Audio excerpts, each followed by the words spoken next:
पद्म पुरस्कारों का ऐलान हो गया। पद्म पुरस्कारों की श्रेणी में 109 लोगों को सम्मानित किया गया। इस 109 लोगों में पद्म विभूषण से सम्मानित किए गए दिवंगत नेता मुलायम सिंह यादव। दिवंगत नेता मुलायम सिंह यादव को दिए गए पद्म विभूषण सम्मान को लेकर राजनीतिक हलकों में कयास और बयानों का बाजार गर्म हो गया। समाजवादी पार्टी और बीजेपी के नेता इस पूरे मामले पर जमकर बयानबाजी कर रहे हैं। इस बीच योगी आदित्यनाथ की सरकार में पर्यटन मंत्री जयवीर सिंह ने कह दिया कि जिन्होंने राम भक्तों पर गोलियां चलवाई उन्हें भाजपा ने सम्मान देने का काम किया। जिस तरीके से इन्होंने अपनी बात रखी, ऐसा लगा कि ये सरकार के उस कदम से खुश नहीं, यानी अपनी ही पार्टी के सरकार के कदम से खुश नहीं है। राम भक्तों पर गोली चलाने का जो संदर्भ जयवीर ने सामने रखा वो 1990 का संदर्भ था, जिसमें कि 5 कार सेवकों की मौत हुई थी और मुलायम सिंह यादव की उस वक्त सरकार थी। कई सपा नेताओं ने भी कहा कि मुलायम का कद इससे बड़ा है और उन्हें भारत रत्न मिलना चाहिए। देखिए, जिस तरीके से हमने आपको बताया कि दोनों ही हलकों में अलग अलग तरीके की बयानबाजी का दौर शुरू हो चुका है, चाहे वो भाजपा के खेमे में हो या फिर समाजवादी पार्टी जहां से मुलायम सिंह यादव थे। भारत रत्न की मांग मुलायम सिंह यादव के जो समर्थक हैं या यूं कहें समाजवादी पार्टी के लोग हैं वो करने लगे। भारत रत्न की बात शिवपाल यादव ने भी की, भारत रत्न की बात डिंपल यादव ने भी की। जैसे ही पद्म विभूषण का ऐलान किया गया तो डिंपल यादव ने कहा कि भारत रत्न नेताजी को मिलना चाहिए था। शिवपाल यादव ने भी यही बात कह दी कि नेताजी को भारत रत्न से सम्मानित किया जाना चाहिए था। वहीं दूसरी तरफ अब इस बात की लेकर भी चर्चा तेज है कि आखिर इस सम्मान पर सपा प्रमुख अखिलेश यादव ने अपनी टिप्पणी क्यों नहीं की। शिवपाल यादव ने भी बोल दिया, डिंपल यादव ने भी बोल दिया और भाजपा में आई मुलायम की बहू अपर्णा यादव ने भी बोल दिया। उन्होंने तो बल्कि धन्यवाद भी किया सरकार का और इस सम्मान के लिए उनके लिए कृतज्ञता भी जाहिर की। लेकिन इन सब के बीच अखिलेश यादव पर सवाल उठ रहे हैं कि अखिलेश यादव आखिर चुप क्यों हैं। इस पूरे मामले पर अखिलेश ने अभी तक कुछ क्यों नहीं कहा है, जबकि उनकी पत्नी और सांसद डिंपल यादव ने यह कह दिया था कि मुलायम सिंह यादव को भारत रत्न मिलना चाहिए। दोनों ही हलकों में, चाहे भाजपा हो चाहे समाजवादी पार्टी, बयानों का दौर जारी है। दिवंगत नेता मुलायम सिंह यादव को लेकर एक के बाद एक टिप्पणी सभी करते दिखाई पड़ रहे हैं। बीजेपी की तरफ से जयवीर सिंह खुद ही हमलावर हैं अपनी ही पार्टी पर। जयवीर सिंह ने मुलायम सिंह यादव को पद्म विभूषण से सम्मानित किए जाने पर अपनी ही पार्टी को तंज किया, अपनी ही केंद्र की सरकार पर तंज किया। पत्रकारों से बातचीत करते हुए मंत्री जयवीर सिंह ने कहा कि भाजपा सरकार का दिल इतना बड़ा है कि राम भक्तों पर गोलियां चलवाने वालों का भी वो सम्मान कर रहे हैं। दरअसल ये उनका संदर्भ अपनी पार्टी को शायद बहुत अच्छा बताना था, लेकिन जिस तरीके से इसकी चर्चा हुई वो इस एंगल में चली गई कि अपनी ही सरकार को घेरते नजर आ रहे हैं। हालांकि विपक्षियों ने यह बात भी कही कि अपनी ही सरकार पर सवाल उठाते दिख रहे हैं। ये पुरस्कार उन्हें उनके राजनीतिक और दूसरे कार्यों के लिए दिया गया। जयवीर सिंह ने आगे ये भी कहा कि भारत की संस्कृति और संस्कृति की पहचान भगवान श्री राम से है। उन्होंने आगे कहा कि मर्यादा पुरुषोत्तम भगवान राम हैं और उनको जिन्होंने भी नकारा है उनका सफाया हो गया। भगवान श्री राम सबको शरण देते हैं। हम तो कहते हैं कि भगवान राम मौर्य का भी उद्धार करेंगे। मौर्य ने जिस तरीके का मूर्खतापूर्ण बयान दिया है और कोई हो ही नहीं सकता, उनसे बड़ा मूर्ख कोई नहीं हो सकता, ये बात जयवीर सिंह कहते नजर आए। इसी कड़ी में स्वामी प्रसाद मौर्य जो इन दिनों रामचरितमानस को लेकर चर्चा में हैं और रामचरितमानस पर अभद्र टिप्पणी करने के लिए चर्चा में हैं, उन्होंने भी ये कह दिया कि ये मुलायम सिंह यादव का अपमान है कि उन्हें पद्म विभूषण दिया जा रहा है जबकि वो भारत रत्न के हकदार है। यानी जिस तरीके से पद्म विभूषण का मुलायम सिंह यादव को ऐलान किया गया, जिस तरीके से उस पर सियासत और राजनीति शुरू हुई, ऐसा लगता है कि मामला इतने जल्दी ठंडा होता नहीं दिखेगा।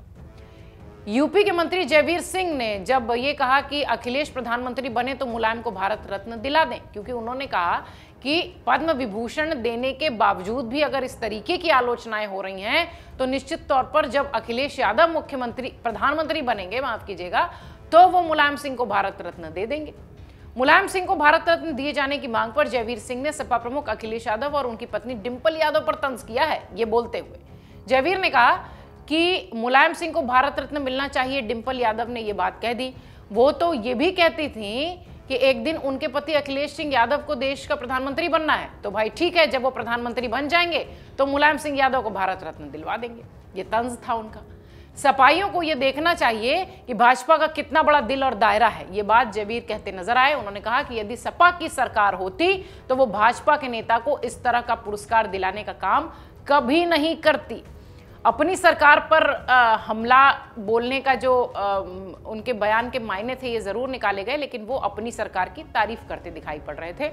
और ये संदर्भ 1990 का है। हिंदू साधु संत अयोध्या की ओर कूच कर रहे थे। उन दिनों श्रद्धालुओं की भारी भीड़ अयोध्या पहुंचने लगी थी। प्रशासन ने अयोध्या में कर्फ्यू जैसा माहौल कर दिया था और इसके चलते श्रद्धालुओं के प्रवेश को रोक थी। पुलिस ने बाबरी मस्जिद के 1.5 किलोमीटर के दायरे में बैरिकेटिंग भी कर रखी थी। कार सेवकों की भीड़ बेकाबू हो गई और 30 अक्टूबर 1990 को कार सेवकों पर जमकर गोलियां चलाई गई, जिसमें 5 कार सेवकों की मौत हुई थी। इस घटना के बाद से अयोध्या से लेकर देश का माहौल पूरी तरह से गर्मा गया। कई इलाकों में सांप्रदायिक झड़प दंगे देखने मिले। इस गोलीकांड के 2 दिनों बाद ही 2 नवंबर को हजारों कार सेवक हनुमानगढ़ी के करीब पहुंच गए थे, और जो कि बाबरी मस्जिद के बिल्कुल नजदीक था। ये वो पूरा दौर था जब बाबरी कांड और अयोध्या का कांड जो है वो चर्चा का विषय था, और आज भी उसे लेकर सियासत होती है और आज भी उसे लेकर जमकर राजनीति की जाती है। उस दिन का, उस समय का अगर संदर्भ याद करें तो उमा भारती, अशोक सिंघल, स्वामी बामा देवी जैसे बड़े हिंदूवादी नेता थे जो कि हनुमानगढ़ी में कार सेवकों का नेतृत्व कर रहे थे। और ये तीनों ही नेता अलग अलग दिशाओं से करीब 5-5 हजार कार सेवकों के साथ हनुमानगढ़ी की ओर बढ़ते दिखाई पड़ रहे थे और प्रशासन उन्हें रोकने की कोशिश कर रहा था। लेकिन मारे गए कार सेवकों के चलते लोग गुस्से में थे उस दिन, और आसपास के घरों की छतों पर बंदूकधारी पुलिसकर्मी भी उस वक्त तैनात थे। ये उस वक्त का नजारा था। किसी को बाबरी मस्जिद तक जाने की इजाजत नहीं थी। और उस वक्त चूंकि मुख्यमंत्री जो है उत्तर प्रदेश के मुलायम सिंह यादव थे, इसलिए उनका संदर्भ बार बार अभी लिया जा रहा है जब उन्हें भाजपा सरकार ने पद्म विभूषण दिया है। आपको एक बार फिर से उस समय का माहौल थोड़ा सा जिक्र कर दें उसका, कि 2 नवंबर की वो सुबह थी। अयोध्या के हनुमानगढ़ी के सामने लाल कोठी के सकरी गली में कार सेवक बढ़ते चले आ रहे थे। पुलिस ने सामने से आ रहे कार सेवकों पर फायरिंग कर दी, जिसमें करीब 1.5 दर्जन लोगों की मौत की खबर थी और उसमें 5 कार सेवक भी थे। ये सरकारी आंकड़ा है हालांकि, लेकिन इसी दौरान अगर आपको याद होगा तो कोठारी बंधु जिनका जिक्र किया जाता है उनकी भी मौत हुई थी। कार सेवकों ने अयोध्या में मारे गए कार सेवकों के शवों के साथ प्रदर्शन भी किया था और 4 नवंबर को उन कार सेवकों का जो कि पुलिस की गोली से मारे गए थे उनका अंतिम संस्कार किया गया। और उसके बाद काफ़ी उस पर राजनीति हुई। देश के अलग अलग इलाकों में अंतिम संस्कार के बाद उनकी राख भेजी गई। उनको कई लोगों ने शहीद की तरह बात कही, कई लोगों ने कई तरह के इस तरीके की राजनीति देखने को मिली। अयोध्या में कार सेवकों पर गोली चलाने वाले मुलायम सिंह यादव ने कई साल बाद बातचीत में ये कहा कि उस समय मेरे सामने मंदिर, मस्जिद और देश की एकता का सवाल था। बीजेपी वालों ने अयोध्या में 11 लाख की भीड़ कार सेवा के नाम पर लाकर खड़ी कर दी थी। यानी उस समय से तब तक इतनी राजनीति हो रही थी कि मुलायम सिंह यादव ने भी इस पे अपना पक्ष रखा था। उन्होंने ये कहा कि 11 लाख लोग उस वक्त अयोध्या में थे और मेरे पास सिर्फ वही विकल्प था। देश की एकता के लिए मुझे गोली चलवानी पड़ी थी। हालांकि मुझे इसका अफसोस है, लेकिन मेरे पास कोई और विकल्प नहीं था। मुलायम सिंह यादव ने यह बात मीडिया से बातचीत में कही थी। अगर देखिए तो राम मंदिर के नाम पर ही भाजपा हमेशा से सत्ता की ओर बढ़ती रही है, राजनीति करती रही है। एक राजनीतिक कद जो नेताओं का भाजपा के बढ़ा है वो इन्हीं सब मुद्दों को लेकर बढ़ा है, अयोध्या कांड को लेकर, बाबरी मस्जिद कांड को लेकर। लेकिन मुलायम सिंह यादव को पद्म विभूषण देकर जिस तरीके से मोदी सरकार ने सबको चौंका दिया, निश्चित तौर पर वो चर्चा का विषय है। समाजवादी पार्टी के संस्थापक मुलायम सिंह यादव को ये बड़ा सम्मान दिए जाने के बाद इसके कई सियासी मायने निकाले जा रहे हैं। जिस तरीके से अभी हम भी चर्चा कर रहे हैं आपसे, उत्तर प्रदेश की सियासत में भाजपा के धुर विरोधी माने जाने वाली पार्टी के दिग्गज नेता मुलायम सिंह यादव को पद्म विभूषण सम्मान देकर भाजपा ने उनकी विरासत हासिल करने पर निगाहें लगा रखी है। देखिए, हर बात का राजनीति में और हर संदर्भ का मायने होता है। भाजपा इन दिनों मिशन 2024 की तैयारियों में जुटी है और मोदी सरकार का यह कदम मिशन 2024 से ही जोड़कर देखा जा रहा है। इस साल कई राज्यों में चुनाव होने हैं, वहां समाजवादी पार्टी बहुत ज्यादा भले इफेक्टिव ना हो जिन राज्यों में चुनाव है, लेकिन 2024 में जब लोकसभा चुनाव है तो उत्तर प्रदेश का वो इलाका, वो धड़ा जो कि मुलायम सिंह यादव का मुरीद है, मुलायम सिंह यादव के समर्थक रहे हैं, और आज अखिलेश यादव भी मुलायम सिंह यादव के उन्हीं समर्थकों के दम पर समाजवादी पार्टी को बखूबी संचालित कर रहे हैं, क्योंकि उस पार्टी को खड़ा करना और उस पार्टी को मजबूत करने का काम मुलायम सिंह यादव ने किया था।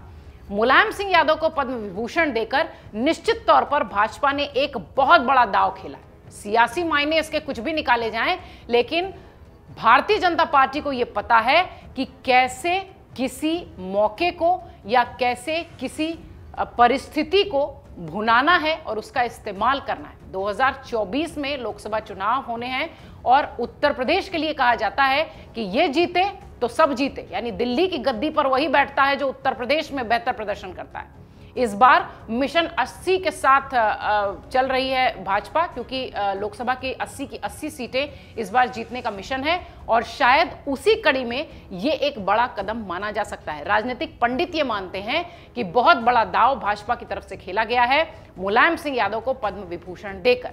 निश्चित तौर पर सम्मान अपनी जगह है, लेकिन जब इस तरीके के कदम उठाए जाते हैं तो उस पर सियासत होना लाजमी है। डाउनलोड करें अमर उजाला ऐप और पाएं खबरें लगातार। अगर आप ये वीडियो YouTube पर देख रहे हैं तो हमारे चैनल को सब्सक्राइब करें और बेल आइकन को दबाना ना भूलें। अगर आप Facebook पर ये वीडियो देख रहे हैं तो हमारे पेज को लाइक करें।